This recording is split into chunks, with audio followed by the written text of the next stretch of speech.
दोस्तों नमस्कार, एक बार फिर से स्वागत है आपके अपने YouTube चैनल देव जी के ट्रिक्स में। तो दोस्तों हम यहाँ पर हिंदी में पढ़ेंगे रस और कौन से उदाहरण को कैसे पहचानना है उसको भी हम यहाँ पर ट्रिक से पढ़ाने वाले हैं। तो वीडियो को पूरा देखिएगा, एक भी पॉइंट आपको रस से संबंधित छूट नहीं पाएगा। ठीक है, तो चलिए स्टार्ट करते हैं। जो लोग पहली बार हमारे चैनल पर विजिट किए हैं, चैनल को सब्सक्राइब भी कर लीजिए और हमने प्लेलिस्ट बना दिया है जिसके माध्यम से आप सभी वीडियो देख भी सकते हैं। ठीक है, स्टार्ट करते हैं यहाँ पर रस।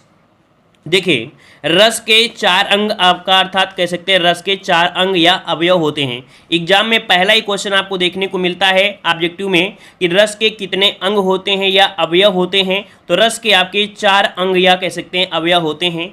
ये आपके चार जो आपके अंग हैं कौन है, तो आपका विभाव, अनुभाव, संचारी भाव और आपका स्थायी भाव।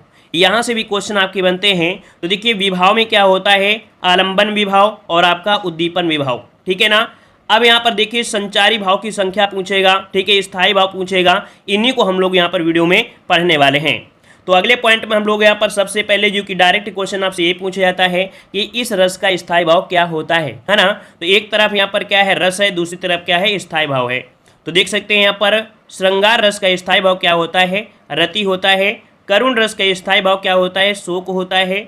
वीर रस का स्थायी भाव उत्साह होता है। हास्य रस का स्थायी भाव हास होता है। रौद्र रस का स्थायी भाव क्रोध होता है। ठीक है, ये सब आप लोगों ने बहुत पहले से पढ़ा है तो आपको बिल्कुल सरल लगेगा। यहाँ पर अगला है कि विभत्स रस का स्थायी भाव। तो भाई विभत्स रस का स्थायी भाव क्या होता है, घृणा या जुगुप्सा होता है। ठीक है, भयानक रस का यहाँ पर भय होता है। अद्भुत रस का स्थायी भाव आश्चर्य या विस्मय होता है। शांत रस का स्थायी भाव निर्वेद या निवृत्ति होता है।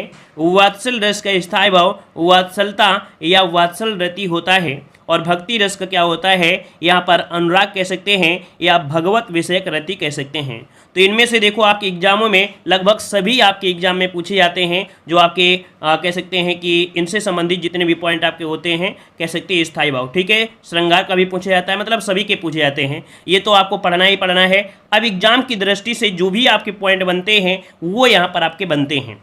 तो पहला पॉइंट दिया रस एवं स्थायी भाव। देखिए, स्थायी भाव का मतलब होता है प्रधान भाव। ठीक है, दूसरा पॉइंट है कि स्थायी भाव मानव मन में बीज रूप में चिरकाल तक अंचल क्या दिया है, अचंचल होकर निवास करते हैं। ये संस्कार या भावना के घोतक होते हैं। देखो यहाँ पर स्थायी भाव, कभी कभी स्थायी भाव और संचारी भाव बात कर देता है परिभाषा में। देखो, जो संचारी भाव होते हैं उनकी आपकी संख्या होती 33, लेकिन जो संचारी भाव होते हैं वो आपके मस्तिष्क में कुछ समय के लिए आते हैं। जैसे मान लीजिए खुशी हो, है ना, तो ये थोड़े ही समय के लिए आता है। दुख है तो थोड़े समय के लिए होता है। कितना बड़ा शोक हो जाए लेकिन कुछ समय के लिए होता है। लेकिन जो स्थायी भाव होते हैं ये चिरकाल मतलब अनंत काल तक, जब तक आप जिंदा रहेंगे तब तक स्थायी भाव के बने रहते हैं। ठीक है ना, तो वही आपका यहाँ पर परिभाषा में बताया गया है। अगला पॉइंट आपसे दिया गया है स्थायी भाव की परिपक्व अवस्था को ही रस कहते हैं। नेक्स्ट पॉइंट है स्थायी भाव को संचारी भाव का मित्र भी कहा जाता है। नोट करिएगा कि स्थायी भाव को संचारी भाव का मित्र कहा जाता है। ठीक है, अगला पॉइंट आपसे पूछा जाएगा एग्जाम में कि यहाँ पर रसों की संख्या 8 किसके अनुसार, तो याद रखिए भरत मुनि के नाट्य शास्त्र के अनुसार रसों की संख्या 8 है। याद रखिएगा कि अगर 8 पूछे तो किसके अनुसार, तो आपके भरत मुनि के नाट्य शास्त्र के अनुसार रसों की संख्या 8 होती है। क्यों, क्योंकि भरत मुनि ने शांत रस को रस नहीं माना है, किंतु अधिकतर आचार्य रसों की संख्या कितने मानते हैं, 9 मानते हैं। अगर आपके एग्जाम में क्वेश्चन आ जाए कि आपके रसों की संख्या कितनी है तो आपको बताना है 9। कितने बताना है, आपको बताना है कि मूल जो रस हैं वो आपके 9 ही हैं। लेकिन अगर बोले कि भरत मुनि के अनुसार कितने रस माने जाते हैं तो मात्र 8 माने जाते हैं, क्योंकि उन्होंने शांत रस को ऐड नहीं किया है। नेक्स्ट पॉइंट आपसे दिया है आचार्य बावन ने स्थायी भाव को रस की आत्मा कहा है। याद रखिएगा, आचार्य बावन ने स्थायी भाव को रस की आत्मा कहा है। नेक्स्ट पॉइंट आपसे दिया गया है मतीराम ने संयोग श्रृंगार को रस का राजा माना है। देखिए किसने, तो मतीराम ने संयोग श्रृंगार को रस का राजा माना है, जबकि वियोग श्रृंगार को रसों की रानी माना जाता है। तो ये पॉइंट आपके लिए नए होंगे तो इनको नोट कर लीजिएगा। ठीक है, मतीराम के अनुसार संयोग श्रृंगार को रस का राजा और वियोग श्रृंगार को रसों की रानी कहा जाता है। नेक्स्ट पॉइंट आपसे दिया गया है कि श्रृंगार रस को रसराज या रसपति कहते हैं। नेक्स्ट पॉइंट, बाद में श्रृंगार रस के अंतर्गत 2 रस वात्सल रस और 1 रस आपका इसमें से और यहाँ पर ऐड हो जाते हैं, जो कि यहाँ पर देख सकते हैं कौन सा एक और दूसरा है भक्ति रस, है ना। ये आ गए हैं जिनकी संख्या 11 हो गई है, किंतु मूल रस अभी भी कितने माने जाते हैं, यहाँ पर 9 रस ही माने जाते हैं। तो यहाँ पर देख सकते हैं कि रसों की संख्या 9 होने के कारण ही इन्हें 9 रस कहा जाता है। क्या कहा जाता है? इन्हें 9 रस कहा जाता है। ये एग्जाम के लिए बहुत ही IMP आपके पॉइंट थे। कुछ और भी यहाँ पर पॉइंट आपको देखना है, यहाँ पर महत्वपूर्ण है। जैसे दिया गया है, एक क्वेश्चन पूछेगा कि वाक्यम रसात्मकम काव्यम, ये किसका कथन है? तो ये कथन है किसका? आचार्य विश्वनाथ का है। किसका है? तो आपके आचार्य विश्वनाथ का है। ऑब्जेक्टिव क्वेश्चन में ये बहुत क्वेश्चन पूछा जाता है। नेक्स्ट पॉइंट है विभावानुभाव व्यभिचारी संयोग दरासी निष्पत्ति। ये जो कथन है किसका है? तो आपके भरत मुनि का है। याद रखिए, भरत मुनि ने रस सूत्र में स्थायी भाव का उल्लेख नहीं किया है। अगर क्वेश्चन पूछे कि भरत मुनि ने रस सूत्र में स्थायी भाव का उल्लेख किया है या नहीं, तो आप कहोगे स्थायी भाव का उल्लेख इन्होंने नहीं किया है।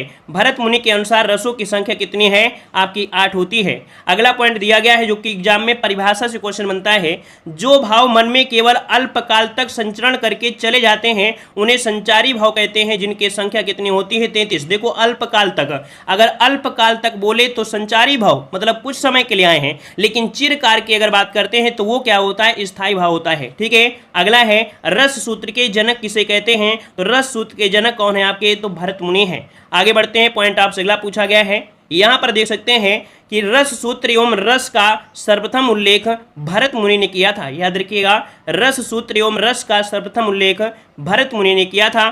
नेक्स्ट पॉइंट है कि संचारी भावों की कुल संख्या कितनी है? तो आपकी 33 है। अगला है सा का संबंध स्रा धातु से माना जाता है। अगर क्वेश्चन पूछे कि जो रस है ये किस धातु से बना है, तो आपके स्रा धातु से बना है। स्रा मतलब होता है बहते जाना। ठीक है। नेक्स्ट पॉइंट दिया गया है श्रृंगार रस को रसराज कहा जाता है। अगला पॉइंट आपसे दिया गया है स्थायी भाव की परिपक्व अवस्था को क्या कहते हैं? एग्जाम में क्वेश्चन इसी प्रकार से बनता है, स्थायी भाव की परिपक्व अवस्था को क्या कहते हैं? तो रस कहा जाता है। याद रखिए, तो ये आपका क्वेश्चन आपका बन गया। नेक्स्ट क्वेश्चन है कि श्रृंगार रस को सर्वश्रेष्ठ रस कहा जाता है। सर्वश्रेष्ठ रस किसे कहते हैं? तो श्रृंगार रस को सर्वश्रेष्ठ रस माना जाता है।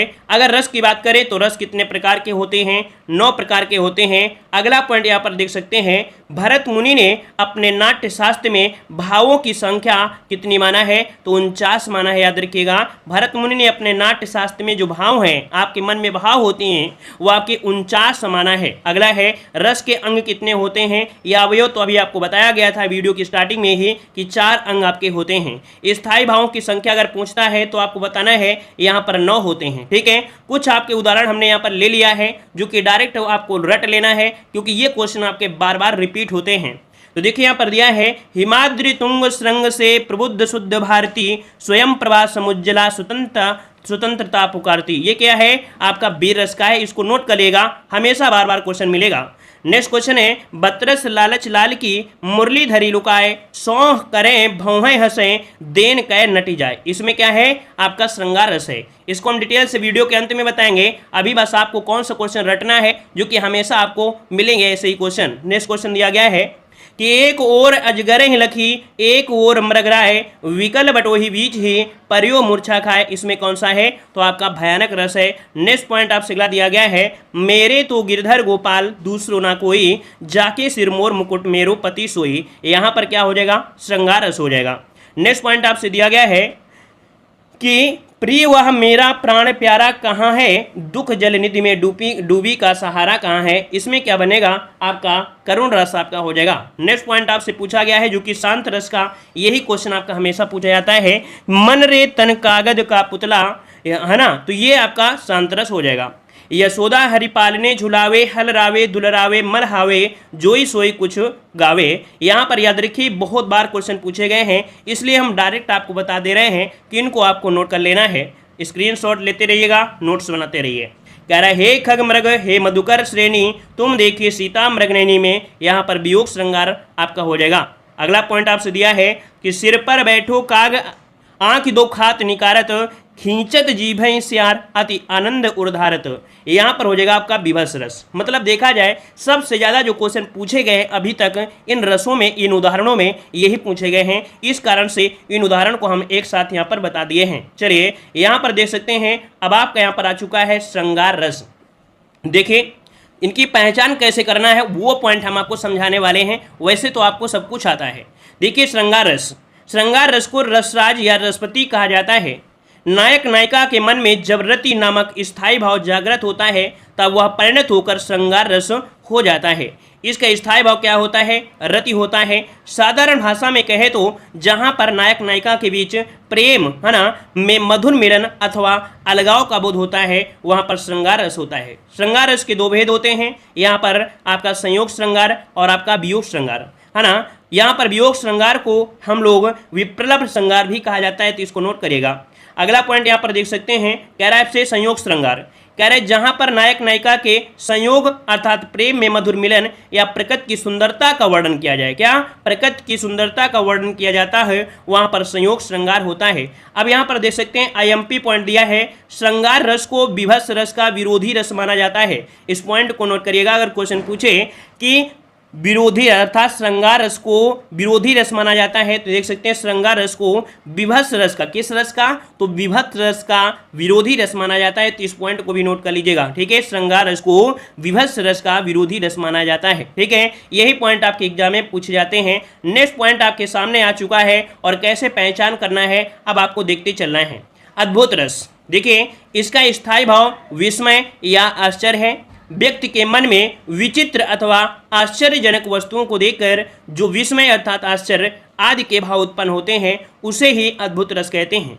इसमें क्या पॉइंट मिलेंगे? रोमांच, ये आपको हर एक चीज में मिलेगा, चाहे कोई भी रोमांच आपको मिलेगा ही मिलेगा। आंसू आना, कांपना, गदगद होना, आंखें फाड़ कर देखना आदि के जो भाव व्यक्त होते हैं वो आपके अद्भुत रस में ही देखने को मिलते हैं, ठीक है। आगे बढ़ते हैं, पॉइंट आपसे अगला है यहाँ पर शांत रस। शांत रस देख सकते हैं इसका स्थायी भाव निर्वेद अर्थात उदासीनता है। इस रस में तत्व ज्ञान की प्राप्ति अथवा संसार से वैराग्य होने पर, परमात्मा के वास्तविक रूप का ज्ञान होने पर मन को जो शांति मिलती है उसे हम लोग यहाँ पर शांत रस कहते हैं। आप लोग देखते हैं जब थोड़ा सा आपसे लड़ाई हो जाए माता पिता से या किसी भी प्रकार से अपने साथी से हो जाता है तो आप लोग अलगाव की स्थिति रखते हैं, एक एकांत में जाने का प्रयास करते हैं। तो वही दिया है, जब संसार से वैराग्य हो जाता है तब यहाँ पर शांत रस होता है, ठीक है। याद रखिएगा, शांत रस को नवा रस माना जाता है, शांत रस को नवा रस माना जाता है। अगला पॉइंट यहाँ पर देख सकते हैं कि जहां ना दुख होता है ना द्वेष होता है, मन सांसारिक कार्यों से मुक्त हो जाता है अर्थात मनुष्य वैराग्य प्राप्त कर लेता है, ऐसी मनोस्थिति में उत्पन्न रस को शांत रस कहा जाता है। परिभाषा किसी भी तरह से बन सकती है। अब यहाँ पर देखिए शांत रस के कुछ आपके अवयव हैं जिनसे पहचान की जा सकती है कि कैसे पहचान करें, कौन से उदाहरण में। स्थायी भाव और निर्वेद। आलंबन में इसमें क्या होता है, परमात्मा की बात करेंगे, चिंतन और संसार की क्षण भंगुरता की बात करेंगे कि ये जो संसार है वो भंगुर है अर्थात ये नश्वर है। ऐसे पॉइंट आपको देखने को मिलते हैं अर्थात ये आलंबन में होते हैं, ये सोच होते हैं। अगला है उद्दीपन भाव।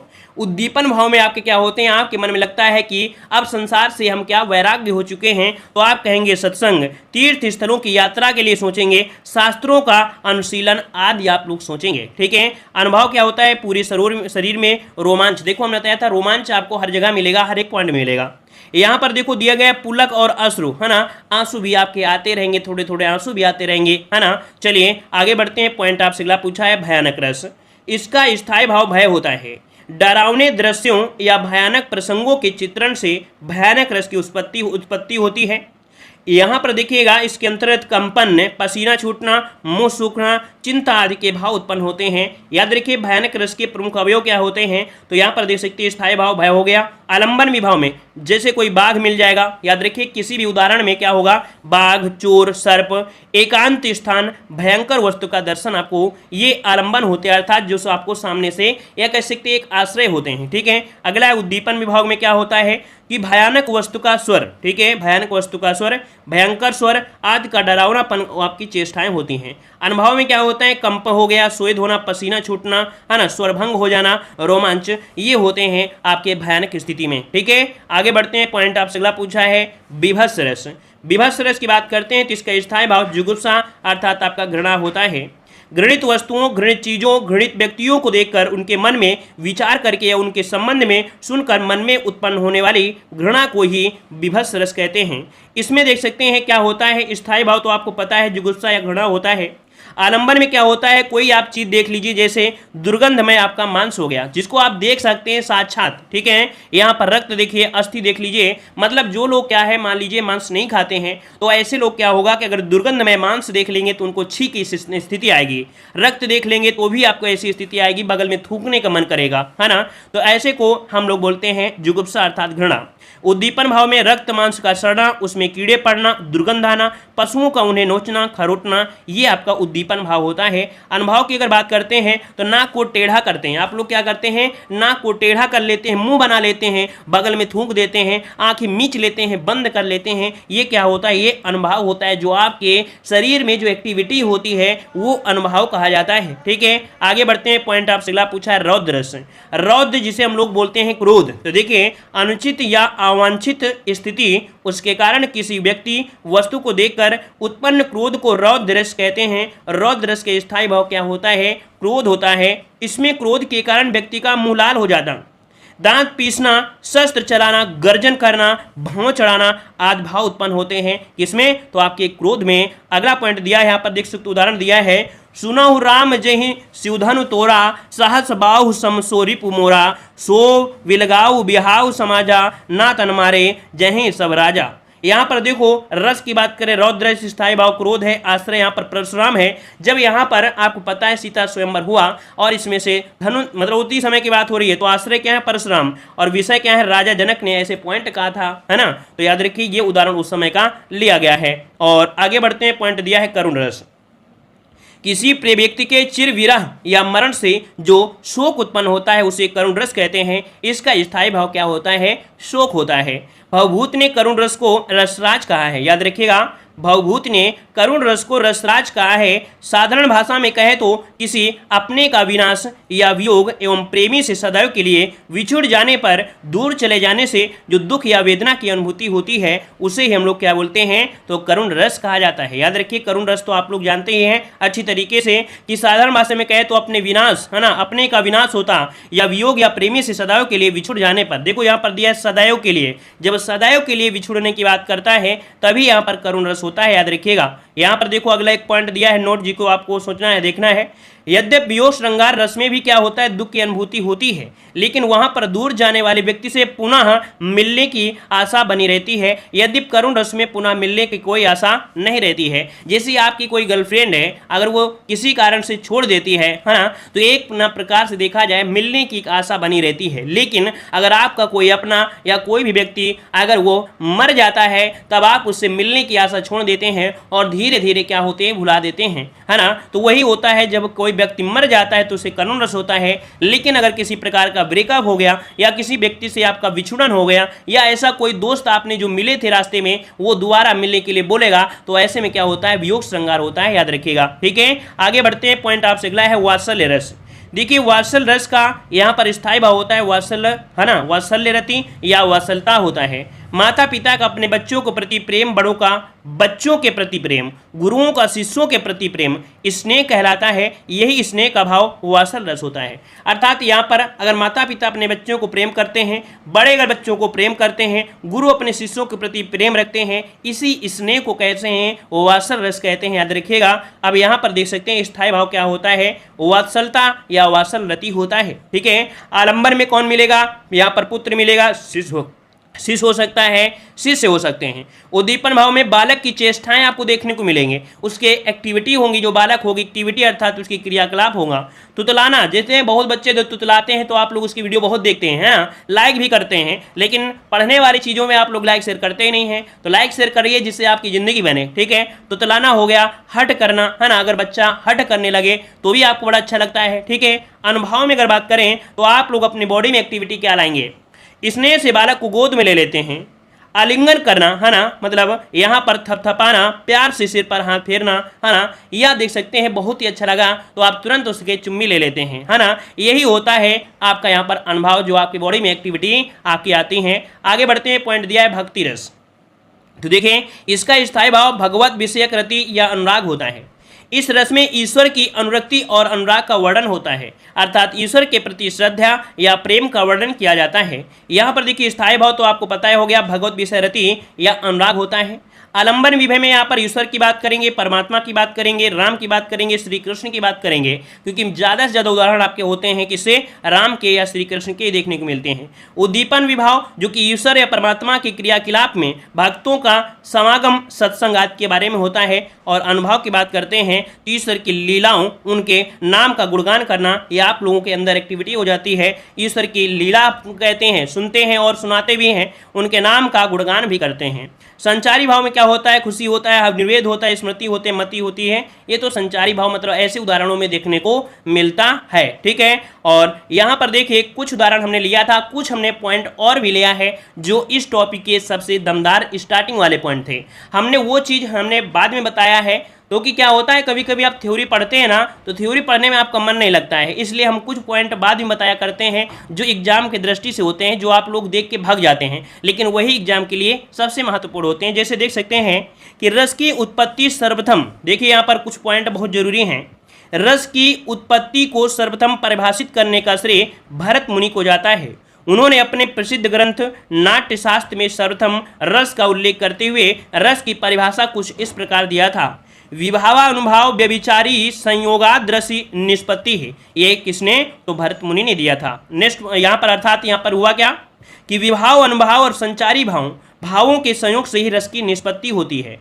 यहाँ पर एक पॉइंट आपको सामने दिख रहा होगा, कह रहा आपसे भट्ट नायक के अनुसार रस की ना तो उत्पत्ति होती है ना तो अभिव्यक्ति वरन भुक्ति होती है। यह किसके, भट्ट नायक के द्वारा। अगला पॉइंट दिया है भरत मुनि के रस सूत्र के प्रथम व्याख्याकार कौन थे, तो आपके भट्ट लोलट थे। याद रखिए कि भरत मुनि ने जो रस सूत्र दिया था उसका जो व्याख्या किया वो किसने किया था, तो भट्ट लोलट ने यहाँ पर है, ठीक है। भरत मुनि ने रस सूत्र में स्थायी भाव का उल्लेख नहीं किया है, ये भी पॉइंट आपको पढ़ा दिया गया है। आचार्य भरत मुनि रस के प्रतिष्ठापक आचार्य आपके हैं। रस का सर्वप्रथम जो प्रयोग है वो कहाँ पर मिलता है, तो आपके तैत्तिरीय उपनिषद में मिलता है। किसमें, तैत्तिरीय उपनिषद में आपको मिलता है। अगला पॉइंट आपसे दिया गया है आचार्य विश्वनाथ के अनुसार, याद रखिए वाक्यम रसात्मकम काव्यम, है ना, अर्थात रसात्मकम वाक्य को ही काव्य कहते हैं, ये आचार्य विश्वनाथ ने कहा था। ये पॉइंट आपके एग्जाम में पूछे गए हैं। और अगला है कि वाक्यम रसात्मकम काव्यम का उल्लेख साहित्य दर्पण नामक ग्रंथ में हुआ है। किसमें, वाक्यम रसात्मकम काव्यम का उल्लेख साहित्य दर्पण नामक ग्रंथ में हुआ है। साहित्य दर्पण संस्कृत भाषा में लिखा गया साहित्य विषयक ग्रंथ है, जिसके रचयिता हैं आचार्य विश्वनाथ जी हैं, याद रखिएगा। और अगला पॉइंट दिया है आचार्य अभिनव गुप्त ने नम मोदती शांतो रस कहकर 9 रसों को काव्य में स्वीकार कर लिया है। अर्थात यहाँ पर आचार्य अभिनव गुप्त ने यहाँ पर 9 रस को भी अपने काव्य में स्वीकार कर लिया है। तो इस प्रकार से देखा, इस टॉपिक में जो महत्वपूर्ण पॉइंट थे वो हमने आपको कवर किया है। इसमें जो उदाहरण बहुत बार पूछे गए हैं उनको भी कवर किया है। कुछ छोटी छोटी पॉइंट जो कि आप लोग छोड़ देते हैं उस चीज़ को भी हमने कवर किया है। अर्थात रस से संबंधित कोई भी टॉपिक आता है तो पढ़ सकते हैं, ठीक है। तो चलिए फिर आज की क्लास यहीं रखते हैं। सभी को धन्यवाद, सभी को जय हिंद, सभी को वंदे मातरम।